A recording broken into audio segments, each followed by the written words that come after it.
Hi guys, Luke here and welcome to another FIFA 19 player review, and today I'm going to be reviewing the 87 rated man of the match Bernardo Silva. He has got a very nice good looking card and he did cost me in the region of 80,000 coins, and in the 4 games that I played him with he scored me 1 goal and got me 3 assists, and he does have a 3-star weak foot as well as 4-star skill moves. Moving along into his in-game stats, his main standout stats are going to be his 89 agility, his 87 balance, his 91 ball control, and finally his 89 short passing.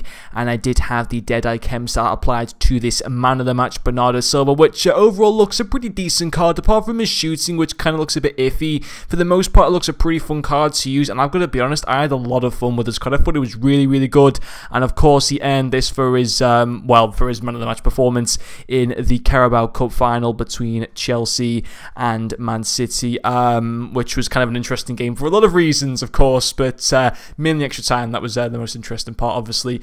But even so, a decent man of the match card, and yeah, I actually really enjoyed this card. I thought it was really good. In particular, his first pro that we're going to get into is going to be his dribbling. Amazing. Like, I mean, at the end of the day, he's only got 4-star skill moves, and I tend not to really use skill moves, but with this guy, I found it just so easy to be able to use skill moves with him, and I think it's because of how good his agility and balance is, you know, and his ball control, his dribbling coming in at 93, just absolutely fantastic. I really did race his dribbling, and I honestly loved it so much. It feels so smooth on the ball. You know, the 4-star skill moves is fantastic. The agility, the balance is just absolutely brilliant, just out of this world. Honestly, I was really happy with it, and you know, I can't recommend him enough just on his dribbling. I thought it was absolutely fantastic, and I'd urge you guys definitely to try him out just based on how good his dribbling was, because it just made it such a fun card to use.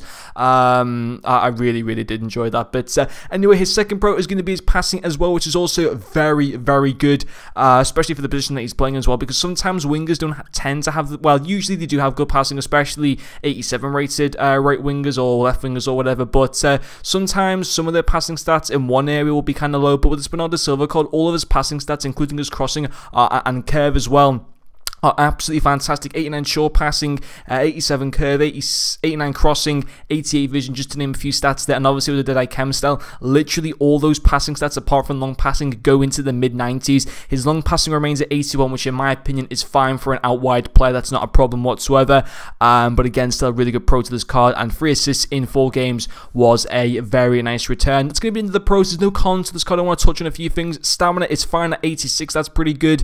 Strength-wise, he's not very strong, but at the same time his dribbling's so good that you don't really need his strength so much, because you can just rely on his dribbling to be able to get past players and stuff like that without them being able to kind of even make tackles and stuff like that. You know, you'll see in some of the clips, if I try to include them, or some of the skill runs that he goes on, which are absolutely fantastic, and the defense and midfielders just you know, didn't have a chance of being able to make tackles against him. A few things that I want to talk about: his pace is okay, it's not fantastic. Sometimes it feels better than other occasions. Sometimes the fullback can catch up to Silva kind of easy, but on other occasions he's actually really able to burst away from them, so it's just a bit kind of iffy on his pace, but it's still not too bad. Finishing wise, probably should have finished maybe a couple more chances for me. To be honest, he actually has 80 finishing, and that actually goes up to 93 finishing with the Deadeye Chem style. But his long shots aren't too great, his shot power is not fantastic as well. His attack position actually does go up to 99, which is insane. But overall, I wasn't a massive fan of his finishing. For me, should have finished off a couple more chances, but even so, it's not bad enough to put it down as a massive issue to the card as such. But even so, it's just something to think about, that he's not going to maybe be the best finisher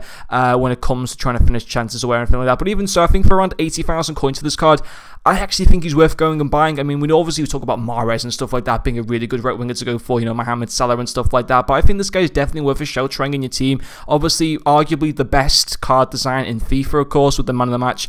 I love that design so much, and for me, that does play a part in buying a card. A lot of people might disagree with that, but card design is very important to me. I know it's a bit weird, but even so, definitely I think this guy's worth trying out. I really did enjoy this card. But anyway guys, that is going to finish off this player review. Thank you very much for watching, and I'll see you guys